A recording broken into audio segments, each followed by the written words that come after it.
विधानसभेच्या निवडणुकीच्या प्रचाराच्या निमित्त उदय सामंत साहेब आले, त्यांच्यासाठी सगळे उभा राहून त्यांना धन्यवाद द्या।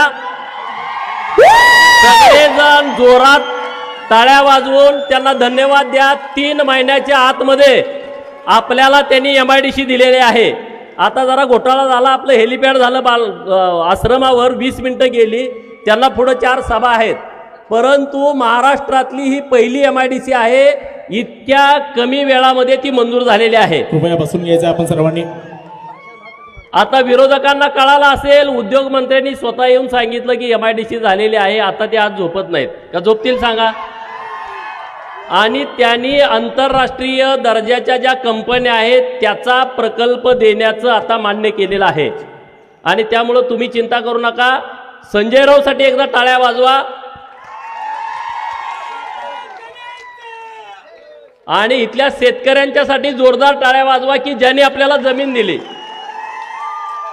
हे बघा, MIDC मंजूर झाली, होकार दिला जेव्हा उद्योगमंत्री महोदयांनी, तेव्हा संजय राऊतांच्याकडे इथं सगळे अधिकारी आले, पाहणी झाली, त्यांनी अहवाल दिला की MIDC होऊ शकते। परत मी संजय राऊतांना फोन केला, सरकार MIDC द्यायला तयार आहे, परंतु मला शेतकऱ्यांशी बोलायचं आहे, सगळे शेतकरी तुम्ही बोलवा, नाहीतर एकदा तुम्ही होय म्हणणार आणि परत जर झेंडा दाखवला तर आपली गडबड होऊन जाईल। आणि म्हणून त्यांना विनंती केली की आपण शेतकऱ्यांशी सगळ्या बोलू। शेतकऱ्यांनी 1 तासाच्या आतमध्ये सर्वांनी NOC दिल्या, त्यामुळे 3 महिन्याच्या आतमध्ये MIDC पूर्ण झाली।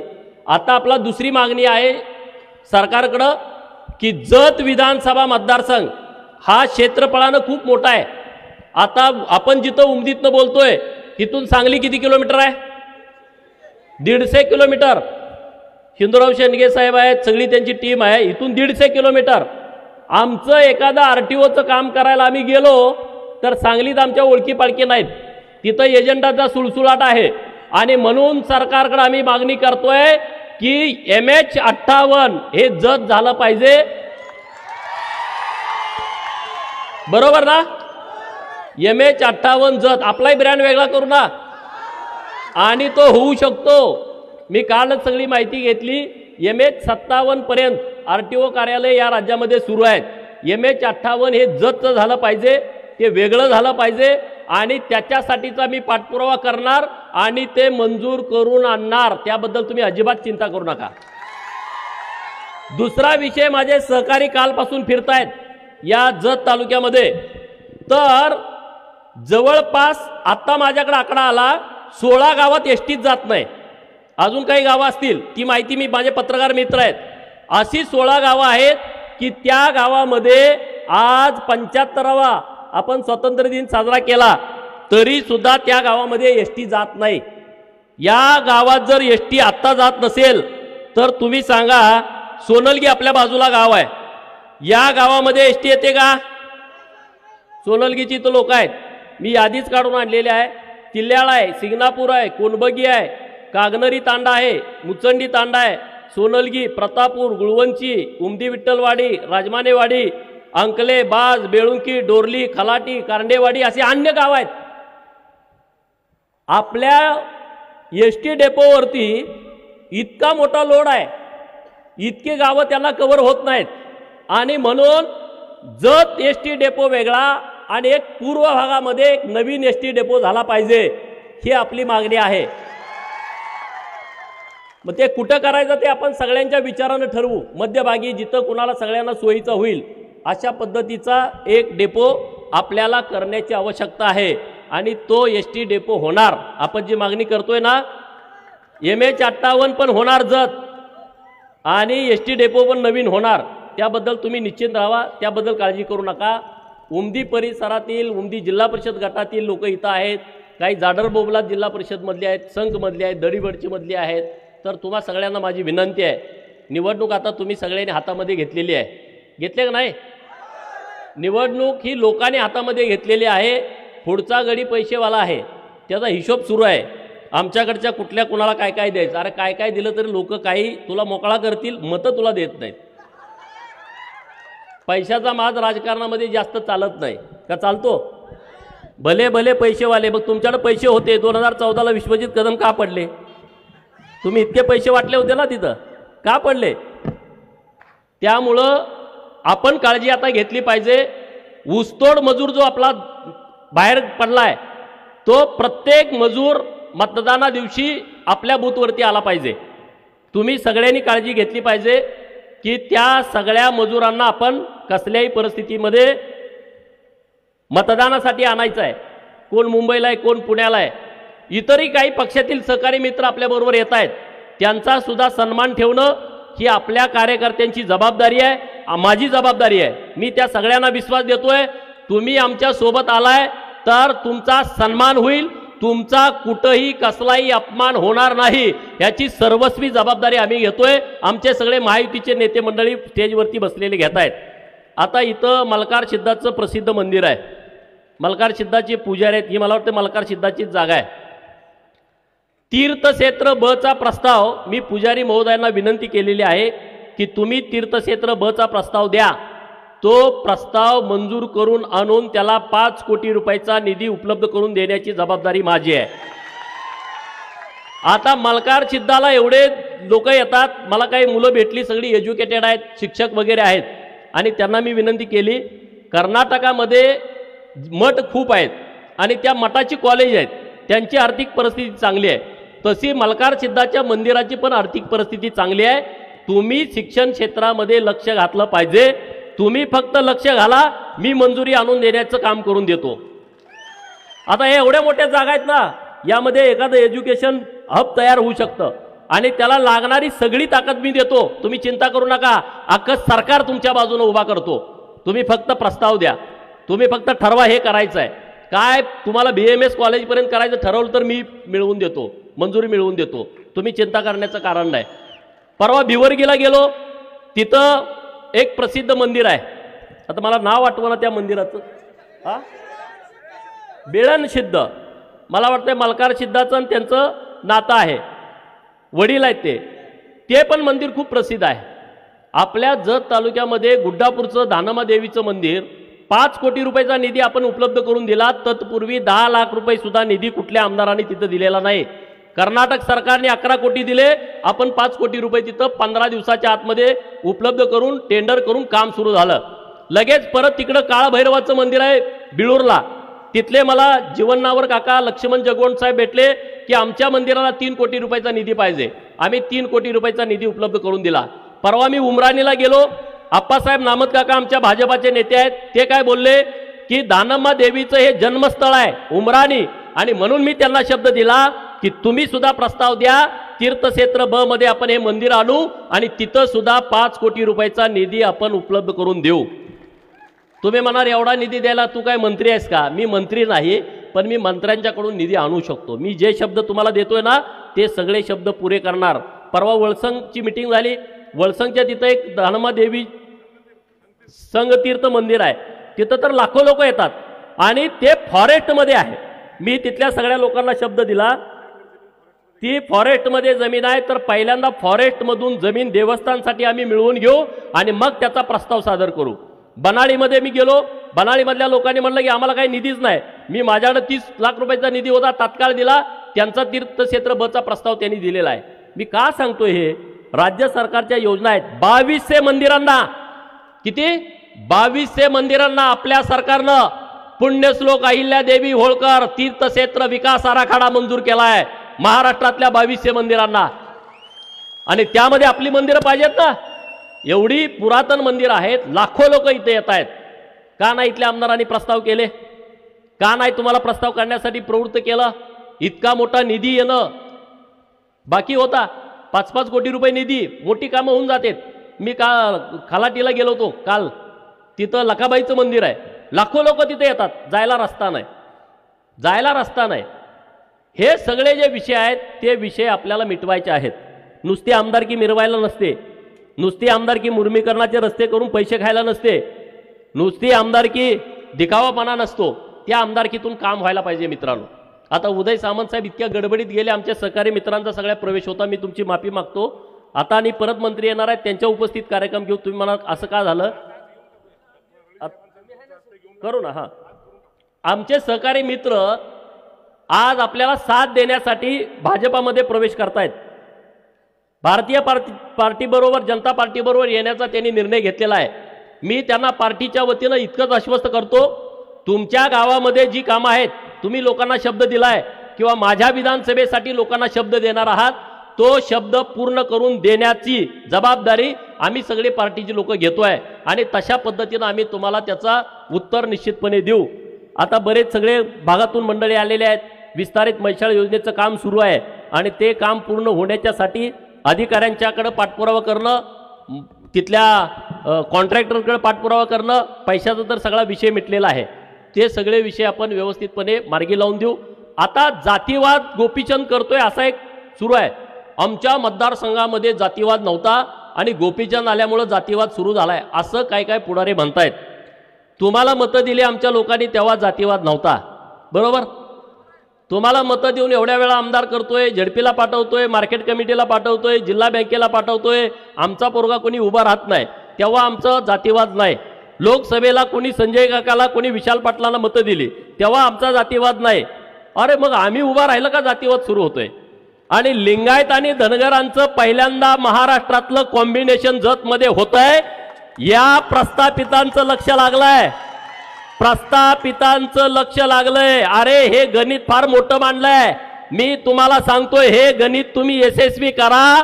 महाराष्ट्रामध्ये कशा पद्धतीनं राजकारण लिंगायत धनगरांच्या कॉम्बिनेशनचं होतंय हे मी तुम्हाला दाखवून देतो, हे मी तुम्हाला दाखवून देतो, तुम्ही ते सिरियसली बघा।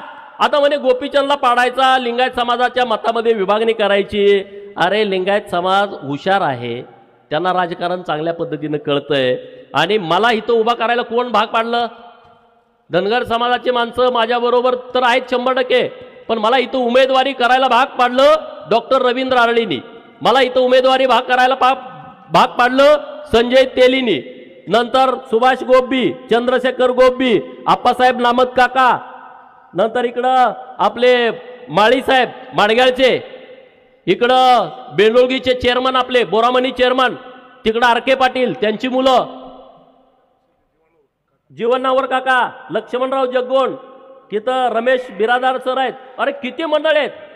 माझ्या डोक्यात ही आरळी साहेबांनी ह्यांनी घातलं, 8-10 वेळा माझ्याकडे ही मंडळी आली, म्हणले तुम्ही उभा राहायला लागतंय। म्हणजे मी काय असाच येऊन इथं उभा राहिलो नाही मित्रांनो, आज जे गणित जुळायला लागलंय ना ते तुम्ही व्यवस्थितपणे राजकारण समजून घ्या। आपल्या मतामध्ये विभागणी करण्याचा प्रयत्न काही लोक जाणीवपूर्वक करतायत, तर तो प्रयत्न होता कामा नये। गावाच्या गावं एक झालेली आहेत, 80% मतदान करणार असं गावात गेल्यानंतर लोक बोलतायत। मी परवा बन्नाळीला गेलतो जिल्हा परिषद गटामध्ये, म्हणले बन्नाळी गटात तुम्हाला कमी आहे। आता सुनील भाई इथं आहेत, त्यांनी दौरा लावला होता, सगळी टोटल मराठा समाजाची गाव, तुम्हाला तर माहीत आहे, तुमच्या येळवीत मी आलो होतो। हा काय परिस्थिती सांगा, आम्ही काय कोणाला पैसे दिले का जेवण दिलं काय नाही, लोक उत्स्फूर्त आमच्या बाजूने उभे आहेत। बनाळी गटामध्ये प्रत्येक गावामधला दौरा यशस्वी झाला, 60%च्या पुढे मतदान देतो असं लोकांनी सांगितलंय। गरीब मराठा समाज ताकदीनं आमच्या सोबत उभा आहे, त्यामुळं जातीपातीच्या राजकारणाला मुठमाती देऊन विकासाचं राजकारण आपल्याला करायचं आहे। जत तालुक्यावरती जेवढा गेल्या 30-40 वर्षात अन्याय या प्रस्थापित पुढाऱ्यांनी केलाय, त्या प्रस्थापित पुढाऱ्यांना जतची ताकद आपल्याला दाखवून द्यायची आहे। दाखवणार ना?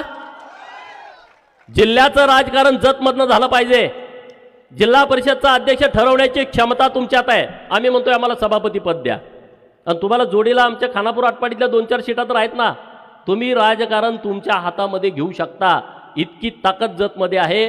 परंतु जतला नुसता मतदानासाठी नुसतं आपल्याला वापरून घेतलं आणि आपल्याला सोडून दिलंय। आपल्यावरती जेवढा अन्याय झालाय तेवढा 5 वर्षामध्ये भरून काढायचा आहे। किती वर्षामध्ये?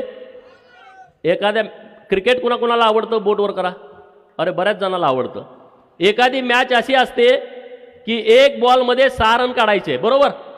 अशा कितीतर मॅच झालेत, 1 बॉल आणि 6 रन पाहिजेत।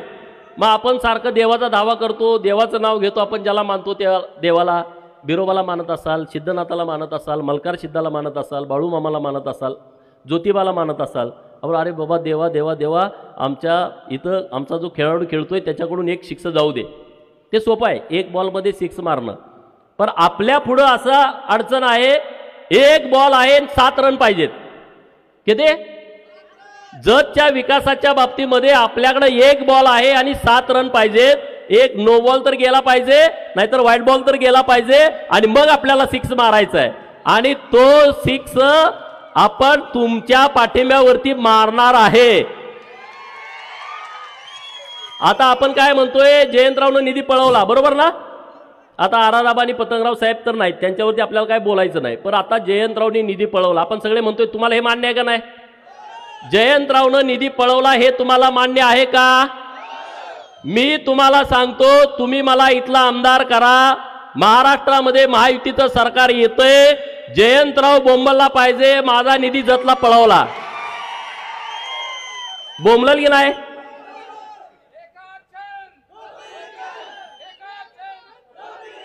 राजसत्तेमध्ये प्रचंड ताकद असते मित्रांनो, राजसत्तेमध्ये प्रचंड ताकद असते. तुम्ही मला फक्त निवडून द्या, मी 100% बोंबलायला लावतो, 100% बोंबलायला लावतो. आणि तोपर्यंत बोंबलायला लावतो जोपर्यंत आपला बॅकलॉग भरत नाही. मग तुमचा निधी तुम्हाला, आमचा निधी आम्हाला. जोपर्यंत हिशोब बराबर होत नाही तोपर्यंत कॅल्क्युलेटरवर, बरोबर ना? तुम्ही चिंता करू नका. उमदी भागामध्ये एवढी मोठी MIDC होतीये, 540 हेक्टर तुम्ही जमीन दिले. कोण कोण शेतकरी तिथं हात वर करा.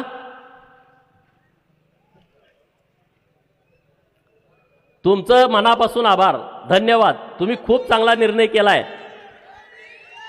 तुमच्यामुळं काय होणार आहे माहित आहे का? तुम्ही 50-60 शेतकऱ्यांनी एवढी जमीन दिली आहे. सांगलीची MIDC 166 हेक्टर मध्ये आहे. कुपवाड मिरज MIDC 166 हेक्टर मध्ये 400 कारखाने आहेत आणि 15,000 लोक काम करतायत. तुम्ही आता जमीन दिली आहे 560 हेक्टर, आणखी 240 हेक्टर तुम्ही जमीन देणार आहे. शेजारचे शेतकरी आम्हाला भेटतायत, म्हणजे झाली जमीन किती इंदुराव सर? 800 हेक्टर, म्हणजे 2000 एकर. सांगली मिरजच्या MIDCच्या 5 पट मोठी MIDC उमदीमध्ये होते. किती पट मोठी? आणि जे उद्योग देतात तेच मंत्री आता इथं आले होते ना. देवेंद्र फडणवीस साहेबांनी जतमध्ये शब्द काय दिला? एक इंटरनॅशनल कंपनीचं युनिट आम्ही उमदीला देतो. तुम्ही ऐकला ना? मग एक जर युनिट आलं तर 10,000 पोरं एका युनिटला कामाला लागतात. एका युनिटला बाकीची 40-50 हजार पोरं इतर तालुक्यातनं इथे येतील. MIDCतला विषय संपला. बाजूला राहण्यासाठी, जेवणाच्या खानावळी, इतर सगळं परिसरच बदलून जाईल. मी तुम्हाला स्वप्न दाखवत नाही, हे वास्तवात येणार आहे. आणि मी सगळ्या उद्योजकांना शब्द देणार आहे, इतर MIDC मध्ये तुम्हाला त्रास होतोय, हॅरेसमेंट होते, खंडी मागते, उमदीच्या MIDC मध्ये तुम्ही या, तुम्हाला कुणी तुमच्या केसाला धक्का लावणार नाही. आम्ही तुम्हाला प्रोटेक्शन देऊ. तुम्ही फक्त इथं बिझनेस तुमचा सुरू करा आणि आमच्या लोकांच्या हाताला काम द्या. एवढाच आमचा स्वार्थ आहे. आम्हाला दुसरं काही भानगडी करायची गरज नाही. आणि अनेक MIDCतले कारखाने बाहेर पडले, तिथल्या पुढाऱ्यांनी त्यांना त्रास दिलाय. अनेक MIDCतले कारखाने बंद पडले की तिथल्या अनेक गुंडांनी त्यांना हप्ते मागितलेले आहेत. दर महिन्याला देणं शक्य नाही. आणि मी तुमच्या सगळ्यांच्या साक्षीनं सांगतोय, आपल्याला त्यांना प्रोटेक्शन दिल्याच्या नंतर या सगळ्या परिसराचं नंदनवन होणार आहे, परिसराचं नंदनवन होणार आहे. आणि तुम्ही काळजी करू नका. उमदी आता सगळीकडे चर्चेला आहे का नाही सांगा? उमदी MIDC, जत विधानसभा, अख्ख्या महाराष्ट्रात जतकडं सगळ्याचं लक्ष लागलंय की नाही? जे काय 10-12 मतदारसंघ असतील त्यामध्ये हा मतदारसंघ आलाय की नाही? चर्चेत आता नंबर 1ला आहे. प्रचाराचा नारळ जतमधलं फुटला, भाजपच्या प्रचाराचा नारळ जतमधलं फुटला, याचा तुम्हाला अभिमान वाटतोय की नाही? अरे 160 गडी उभा आहेत चिन्हावरती. किती? आपणच एक आहे का नवसाचं? नाही, 160 आहेत. परंतु देवेंद्र फडणवीस साहेबांना वाटलं की जत मतदारसंघ 288 नंबरचा आहे, मला तो 1 नंबरवरती आणायचा आहे, म्हणून त्यांनी जतला प्रचाराचा नारळ फोडला. विकासाच्या बाबतीमध्ये सुद्धा जत नंबर 1ला येणार आहे. चिंता करू नका, काळजी करू नका. व्यासपीठावरचे सगळे नेते मंडळी ताकदीनं, एकजुटीनं, एक दिलानं सगळेजण मेहनत घेत आहेत. तुम्ही सगळे मेहनत घेतायत, बूथवरचे कार्यकर्ते मेहनत घेत आहेत, इतर पक्षामध्ये असणारे सुद्धा शरीरानं तिकडं आहेत, मनानं सगळे आपल्या बाजून आहेत. मी काय लोकांना चेक करायला लावतोय. मी एक काँग्रेसच्या कार्यकर्त्याला काल पाठवलं, म्हणलं जे जे काँग्रेसचे तिकडं काम करते त्यांना जाऊन भेट, त्यांना म्हण की इथनं आपण अजिबात ताकदीनं काम करायचं. ते हळूच म्हणते तुम्ही कशाला असलं करताय राव. त्याला समजून सांगायला लागलेत, तुम्ही असलं सांगू नका. गुपचूप तुम्ही सुद्धा दणका द्या. ते ज्या लोकांना सांगायला मी पाठवलं होतं ती लोक त्यांना सांगतायत. आता त्यांच्याकडे एकच विषय राहिलाय, पैसा. मला एक जणांना काल निरोप दिला, त्यांनी यादी काढल्या कुणाला किती द्यायचं, कुणाला काय करायचं, भाजपमधल्या आमच्या सगळ्या पक्षातल्या लोकांना कसं फोडायचं. अरे आमची लोक विचारावरती प्रेरित होऊन काम करतायत. पैशासाठी काम करणारे कार्यकर्ते भाजपामध्ये नाही आहेत, पैशासाठी काम करणारे महायुतीमध्ये नाहीत. आम्ही सगळे विचारावरती काम करतोय आणि सगळ्यांचा एकच अजेंडा आहे, जतचा विकास झाला पाहिजे, जतचे प्रश्न मिटले पाहिजेत. जत तालुक्यातल्या प्रत्येक गावातल्या घर नसणाऱ्या बेघर माझ्या भावाला स्वतःचं हक्काचं घरकुल मिळालं पाहिजे. घरकुल नसेल, त्याला जागा नसेल तर जागा घ्यायला सरकारचे पैसे मिळाले पाहिजेत. प्रत्येक भगिनीला सरकारच्या योजना पोचल्या पाहिजेत. हे आमचं ध्येय आहे. आता आमचे संकपाळ साहेब, आमचे एसटीचे सगळे कर्मचारी सगळे भेटले सकाळी आणि त्यांनी एक आयडिया मला दिली. काय आयडिया दिली की 12वी पर्यंत मुलींच्यासाठी मोफत पास आहे आणि तो ग्रॅज्युएट पर्यंत झाला पाहिजे. खूप चांगली तुमची सूचना आहे आणि मी तुम्हाला विश्वासानं सांगतो, आता एसटी आपल्यासाठी काय मास्टरकीच आहे, तुम्ही त्याची चिंता करू नका.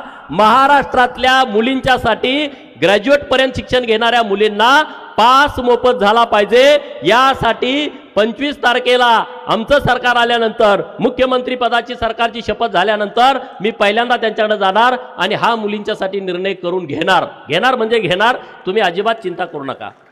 शेतकऱ्यांच्यासाठी तर इतके निर्णय घेतलेत.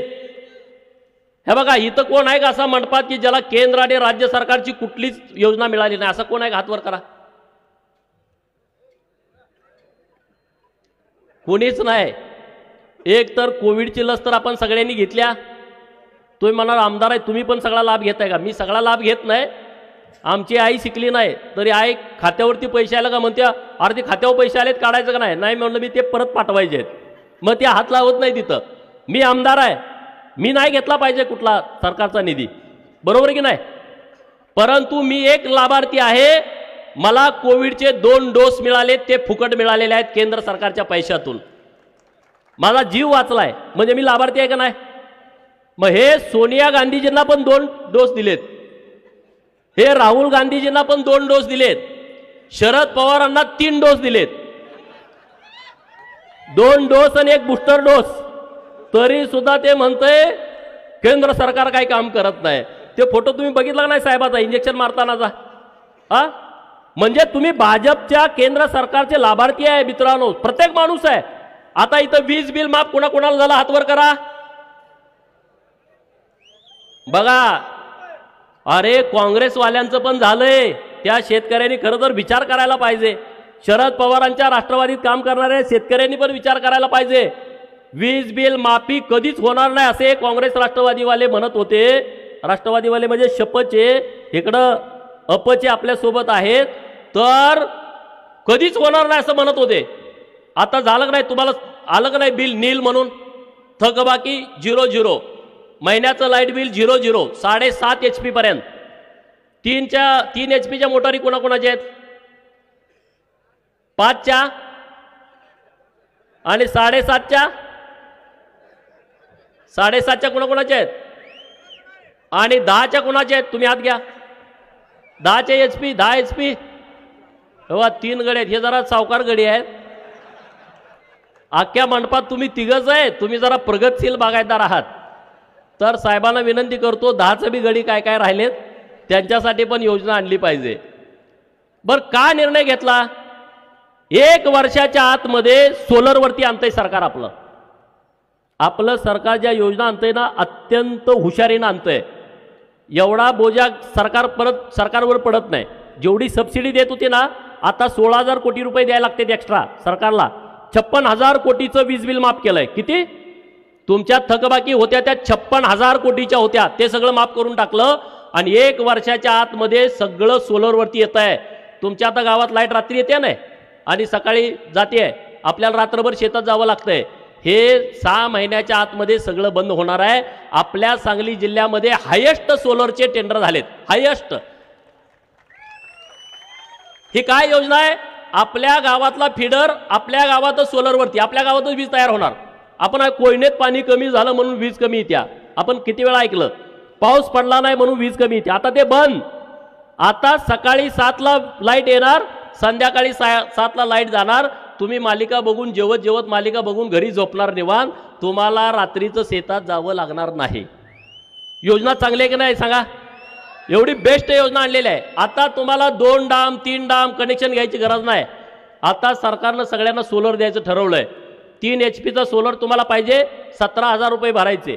5 HP सोलर आणि पंप पाहिजे तुम्हाला 27,000 भरायचे. एकदा भरलं डायरेक्ट जोडून देणार, तुम्हाला कुठं इकडं तिकडे हेल्पाटा घालायला लागणार नाही.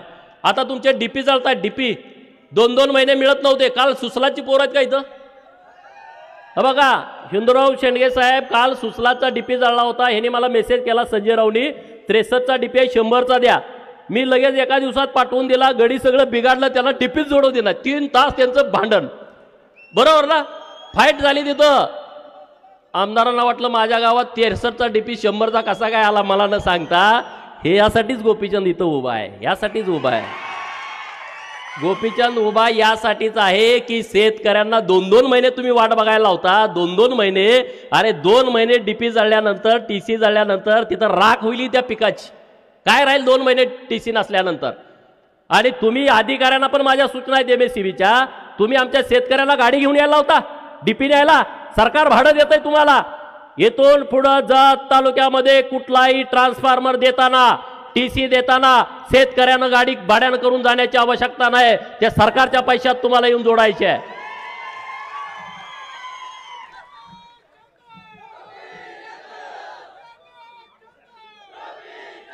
रेशन कार्ड काढायला 5,000. मी तहसीलदार साहेबांना सांगितलं इकडे येताना तुम्ही जतला या, एजंट बंद झाले पाहिजेत. प्रांत साहेबांना सांगितलं जतला या, एजंट बंद झाले पाहिजेत. दोन्ही अधिकारी चांगलेत. समजा आता इलेक्शन लागलंय, पण पुढच्या महिन्यामध्ये जत तहसील कार्यालयामध्ये जो एजंट असेल त्याला तिथं थारा मिळणार नाही. गरिबाचं काम डायरेक्ट झालं पाहिजे. आणि रेशन कार्डाची तुम्ही यादी काढून ठेवा. कुणाला कुठली कुठली कार्ड पाहिजेत त्यांना घरी आणून वाटायला लावतो. मला भुजबळ साहेबांनी सांगितलं होतं कुठली कुठली कार्ड आहेत मला सांग, त्याला घरीच जाऊन द्यायला लावतो. पण तुमच्याकडून यादी झाली नाही. मी बऱ्याच जणांना सांगितलं कुणाला कार्ड पाहिजेत सांगा. भुजबळ साहेबांच्याकडे ते खातं होतं. ते म्हणजे माझ्याकडे फक्त यादी दे, मी इकडून सगळी ती घरी पाठवतो सगळे. अरे सरकार चालवायला आलं पाहिजे ना.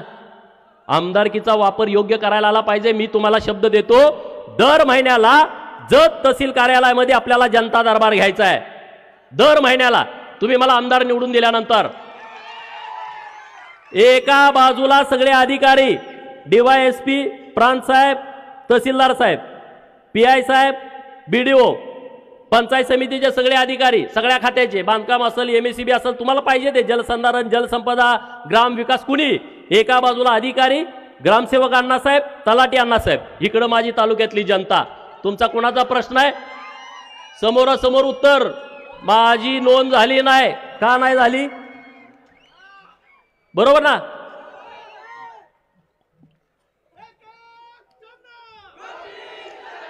जर आमदार तुमच्या पुढं 11 ते संध्याकाळी शेवटचा माणूस जाईपर्यंत बसला, कुणाची हिंमत होईल का तुम्हाला पैसे मागायची? होईल का सांगा ना?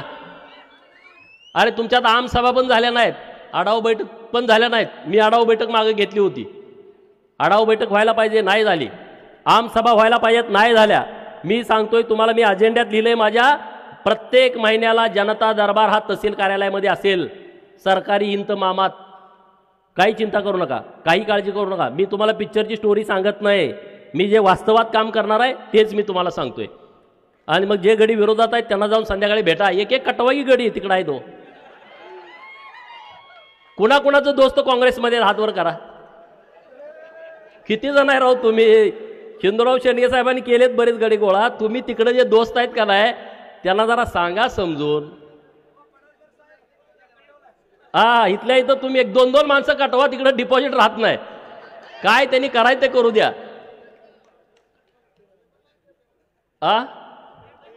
कुठं पण असतील त्यांना इकडे घेऊन या, कारण मत वाया घालवू नका मित्रांनो. माझं जरा लीड वाढवलं तर माझी कॉलर जरा टाईट होईल व मुंबईमध्ये.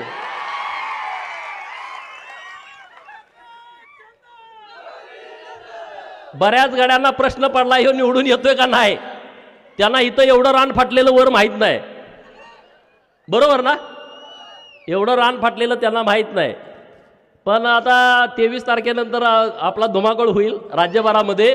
मी तुम्हाला एवढा शब्द देतो, की जतला जेवढा त्यांनी अपमान केलाय, जत तालुक्याचा, आटपाडी तालुक्याचा, कवठे मंकाळ आणि खानापूर या तालुक्याचा खूप वेळा अपमान झाला. राजकीय अपमान, सामाजिक अपमान मोठा झालाय. तुम्ही मला निवडून दिल्यानंतर त्याच पटीमध्ये सन्मान मी आपल्या तालुक्याला मिळवून देईल. त्याच पटीमध्ये महाराष्ट्राच्या कानाकोपऱ्यात तुम्ही कुठं गेला, 288 जत म्हणला, तुमचं काम झालं पाहिजे. 90% लोकांची कामं अशीच होतील. जतचा आहे, गोपीचंदचा माणूस आहे, एवढ्या कामं होतील. 10% काय काय खोडसाळगड आहेत, माझं नाव सांगितलं बी काम करत नाहीत. त्यांचा जरा किडा वळवळतो मला माहित आहे. कुणाचा वळवळतो हे मला माहित आहे. त्यांना दुरुस्त करणं मी करतो, त्याची चिंता तुम्ही करू नका. तो आहे मी आहे, मी कुठं जात नाही अजून 30 वर्ष. महाराष्ट्राच्या राजकारणामध्ये मी 30 वर्ष असणार आहे, बरोबर ना. आता मी 42 आहे, तर अजून 20-25 वर्ष तर काम करायला काय अडचण आहे. मला काय अजून कुठला त्रास नाही, काय काळजी करू नका. त्यामुळं जो नडतोय ना मुद्दामून, हा त्याचं कारण असेल, आम्ही कायद्यात आहे नाही ते सांगतोय, तर मग ठीक आहे ना. पण कायद्यात असताना सुद्धा जो त्रास देतोय तर त्याला सरळा करावाच लागतो. आता माझे एसटीचे कर्मचारी इथं आले, त्यांना विचारा, त्यांच्या आयुष्यामध्ये सगळ्यात जास्त पगारवाढ आपण केलेली आहे, सगळ्यात जास्त. पहिल्यांदा असं घडलंय, पहिल्यांदा असं घडलं. बैलगाडा शर्यतवाले कोण आहेत का इथं? बघा, माझे पत्रकार मित्र आहेत इथं. बैलगाडा शर्यतवाले मालक सगळ्या आमदारांना भेटले होते, 288 आणि विधान परिषदेच्या सगळ्या आमदारांना. ते म्हणायचे आंदोलन करा, रस्ता रोको करा. ते माझ्याकडे आले, 200-300 आले होते. मी त्यांचं ऐकून घेतलं व्यवस्थित. ते म्हणले राव बैलगाड्याची शर्यत बंद आहे आणि मग ती चालू करायला पाहिजे. मग मी म्हणलं तुम्ही काय काय केलं? आम्ही रस्ता रोको केलं, आम्ही मोर्चा केला, आम्ही मेळावे केले, आम्ही जेलबरो केलं, आम्ही सगळं केलं, उपोषण केलं. कोण दाद देणार?